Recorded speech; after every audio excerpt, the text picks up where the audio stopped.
You thought you had your fill with Persona with the Royal Edition last year. Well, guess what? There's still more Persona 5 to be had. We have Persona 5 Strikers coming out in just about a month here. But me and Michael Higham got early access with the first couple hours of the game, and we're going to talk about it, breaking down what exactly you do in this game and how we feel about it so far. Michael, take it away, man. All right, so let's start with some of the story setup. Like, why does Persona 5 Strikers exist to begin with? Welcome home! So it's summertime. It's July, and Joker is back in town. So he comes back, and everyone's there to celebrate. Everyone wants to hang out. So everyone is like, "Yo, let's plan this wild summer vacation." Of course, things don't go as planned, and there's evil about, but it's not exactly the same sense of evil that you get from the base game.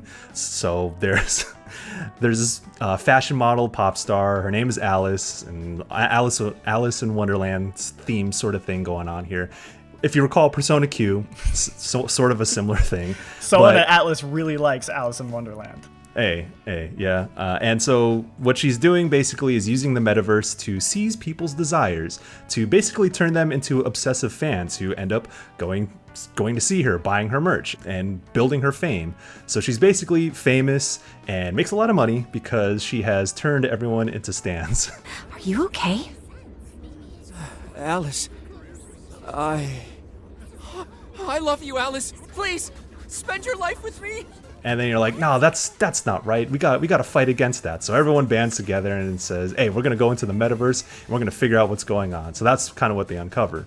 So that's an excuse for everyone to get together and fight again. You know what? I'm here for it. It's fine. It's not exactly. So one of the things about Persona 5 for me is how it's able to hammer such heavy themes in very thoughtful ways. And I don't think P5 Strikers is exactly that. Now, again, we've only been playing about the first 5 hours of the game, so that may change later on, but the initial impressions are nothing like you would expect when you play Kamoshida's Palace, which is like one of the hardest hitting intros to an entire game ever. So P5 Strikers is a little bit lighter in that regard. One thing about this game is that it really tries to hammer home the tropes of each character again, maybe a little too much. And I know, Jean-Luc, you got some thoughts about that, but this is a game that is intended to usher in players who either haven't played P5 since 2017 or are completely new to Persona 5 because this is on newer platforms. But you know, they gotta establish that foundation again, I guess. And in some ways, it's like I don't know, it's kind of whatever in that regard. Totally. I described it as the direct to VHS sequel of Persona 5, in that it's like it's more what you love but smaller in scope. If you've played other Persona spin-offs, you know, like I've played all the Persona 4 spin-offs and Q and all that. It's kind of similar in that way. It's trying to get you up with the nostalgia, but don't expect high stakes. Don't expect character development. It's something that I didn't like about like the arena spin-offs is they kind of flanderize some of the characters. So like they're like, hey man, you remember how Chie likes steak? Well, guess what? She can't stop talking about steak. Yeah. And it's like, it's fine, it's fun because you just love those characters, but it can be a little disappointing maybe if you were expecting like, you know, deep advancement of those characters. And I would say go in kind of expecting a similar thing. You know, like Yusuke, he has to always make some sort of allegory to like art. We just went through all the effort to meet up at the hideout, yeah? So let's make the most of it. Indeed. I have an absolute plethora of discussion topics for us to mull over, particularly matters such as modern art and the possibilities within it in our current age. Yeah, anything but that. You know, Ryuji's my boy, and they Actually, they like really Ryuji so far. No, I like him, but I feel like everyone's like, "Hey, you're dumb, dog." Shut your ass up. They And just it's like, all right, I get it. He's maybe not the smartest person in the world, but he's got heart. So let him have that. So it's not bad by any means, but it's just like, I would say kind of no going in, like you're not expecting like a deep sequel. It's more like we're bringing the band back together to have a good time, which is fine. I think if you know that going in, you're gonna enjoy it. But I will say that I really do like the new character they introduced, Sophia. Yo, Phantom Thieves. Persona games, I think the spin-offs usually do a really good job with their side characters, and I would say so far she is no exception. I think she is basically she's like a computer program AI that they meet in the metaverse, and then she ends up on Joker's phone. She's like your shopkeeper in the game. That she like buys all your shit from like the dark web, which I think is hilarious. Yeah, it's kind of adorable. Where'd you find that? The dark web? Correct, Futaba. It's fine.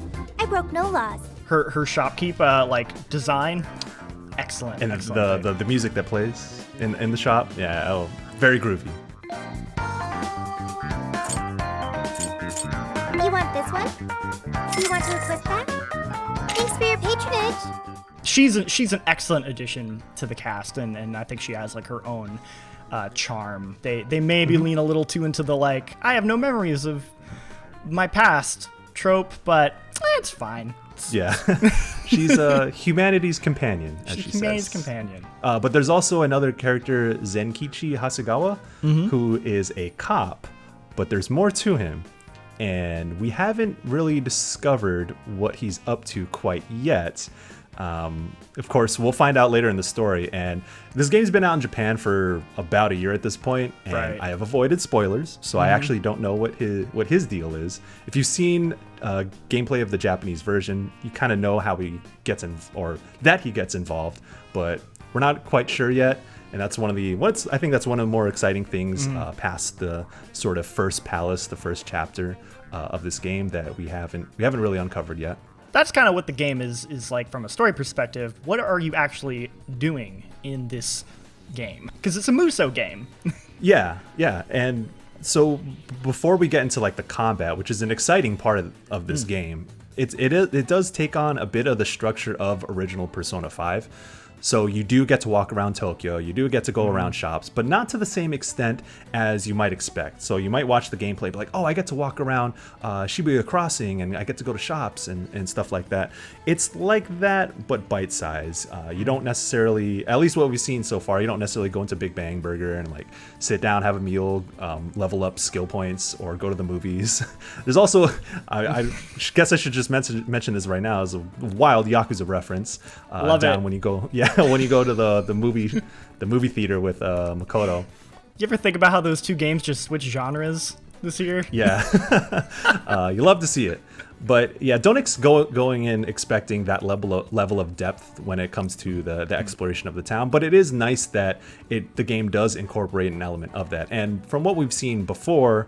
At least in pre-release materials, you do get to go around different areas across Japan. So excited for that part when we get to it. But for now, it's kind of like, okay, here's a part of the parts of Tokyo that you remember from the original game. Now, when you go into the metaverse, in the gameplay, of course, from seeing video, you might know that this is a action-based game. It's a Muso game. It's from Omega Force, Koei Tecmo, known for the Dynasty Warriors games, and other franchise spin-offs, such as Hyrule Warriors and Fire Emblem Warriors.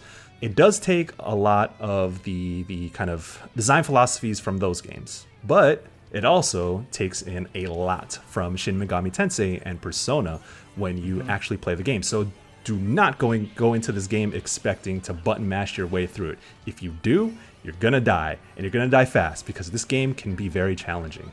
So you do have an element of using Persona spells and using your environment, and as you crawl through these palaces in the metaverse, you are kind of exploring them in the same ways you do in P5. Taking cover, doing puzzles across the different areas within the palace, and sneaking up on enemies and ambushing them. But instead of going into turn-based combat, you just go into action-based combat, and then you start wailing on them and casting spells and switching characters. So that's another thing too, is that you can take direct control of every character now. With a baton pass is just a way of framing how you can switch between the different characters.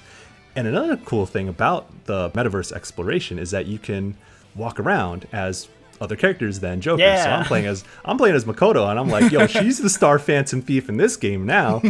So she's like darting around to different cover points and then ambushing and pulling off the masks of different shadows around. And that's like, it's a small thing, but it kind of provides a little bit of a different perspective as you do the exploration. So it's not just about Joker anymore. And that's important for combat too, because as you may know, every character has their elemental affinity.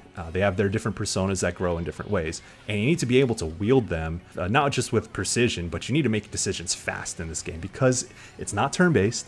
So you can't plot your every move. You can't really think carefully. You've got to be able to think on the fly. When you pull up your personas to cast a spell, yes, it stops time, but there's so much happening as you're fighting in combat, and you have a lot of enemies because this is a Musou game. There's huge mobs of enemies, and they are also casting spells, so you need to be hyper aware of what's going on, even though you're wailing on big mobs and stuff like that, because there are bigger, stronger enemies that are going to take a lot more to take down, and you need to be thinking about those sorts of things as everything else is happening, and switching between characters and realizing what their strengths are, if they need to be healed, and there's just a lot going on.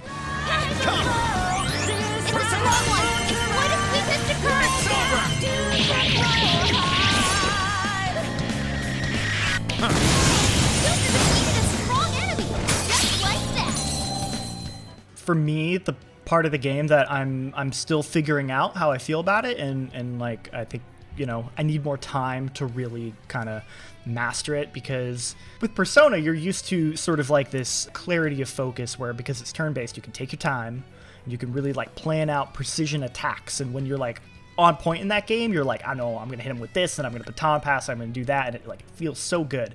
This can feel very messy. I'll be like, okay, I'm playing as Yusuke, I know he's got a combo, I should try and hit that combo, but then like there's a billion other things happen on screen, and oh no, you gotta hit this guy with like a specific weakness spell. Before you even know what's happening, it's like, oh, this character ran out of SP, they can't do anything, this character died. It can be extremely overwhelming. I'm not sure how I feel about it yet. I want to give it a lot more time, because I do feel like there's so much going on that it's like there's a lot of depth there, but it's just like going from Persona 5, it can feel very, very overwhelming. Yeah, I tend to agree with you. I think that I'm hoping that as I spend more time with it, as I go into the next palace and the next one, is that hopefully we'll be able to get like we'll be able to wield that system more efficiently once we spend more time with it and kind of wrap our heads around it. Because it's there's a lot going on, because like when you introduce elements of SMT and Persona, like those elements are meant to be used as like tactically, so you have to think through those things before you act. So I love how much they've been translated into the game, but it will take a lot of effort to wield that properly, because like I said, the game is challenging and some of these enemies are very tough. But one last thing I'll say about the combat and the gameplay systems is that all the characters, like their personalities and the way that they fight, are all represented extremely well in this game. Like the way Haru's axe feels very heavy, and you can like charge Ryuji's bat swing with triangle in mid combo, and it just does a ton of damage and a bunch of area of effect. And like with An, like you can charge her whip to have fire effects on it too for a temporary amount of time. And it's there's all these small things that really let these personalities shine through in combat. And I really like that. I think that's that. It also makes you want to use each character because of how fast you go through SP. There are fairly generous checkpoints throughout the palace, or at least in the first palace. There's a calendar, but you don't manage days. There's no like, okay, in 10 days I need to do the dungeon, I need to make this much progress. There's zero pressure in that regard. You can go back to the real world as many times as you want with zero consequence. And then refill your SP and then go back into the metaverse. In between checkpoints, you can swap between characters in your party, which lets you use everyone, or kind of encourages you to use everyone, kind of like in Persona 5. You do have to think about how you can utilize everyone in that regard, and it's best that you get familiar with how they work, because they do have their own specific quirks in order to use them properly in combat.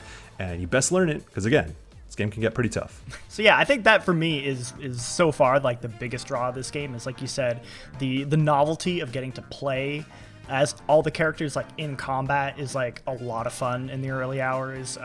Also, like compared to other Persona spin-offs, like I love that it is in 3D. I loved Persona 4 Arena's story mode, but like that thing's just straight up a visual novel with some fights. So like you do get the proper presentation of Persona 5 carries over to this game, which I think does a lot for it.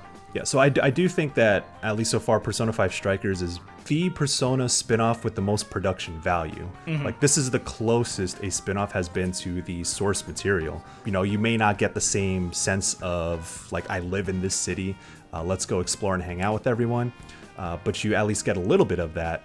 And then when you get into the metaverse, where, you know, combat has changed very much, and you're using some of the sensibilities that you know from Persona, but in a whole fresh new way. Yeah, I do feel like they really went for it. Hopefully it pays off though, because I mean, I don't want to go into this expecting a heavy story. One of the things that I will always love about Persona is that, you know, like you said, character growth and the messages behind that. Like, what are these characters representing, and what is the game trying to say through them? I'm not expecting that, but you know, that is one of the elements that we do love about Persona. So, you know, that may not be there, but we'll see. This is our chance. Want to give them a last surprise? Finish them off in one blow. Very well. This is our chance. Finally, we let up. Let's finish him. Well, we still have a month before the full game comes out in North America, and you can expect both me and Michael to be talking a lot more about this game in the coming weeks. So thanks for watching, everybody. Make sure to like and subscribe if you enjoyed this video and want to see more Persona content from Michael and me, which I hope you do, and catch you later. Peace.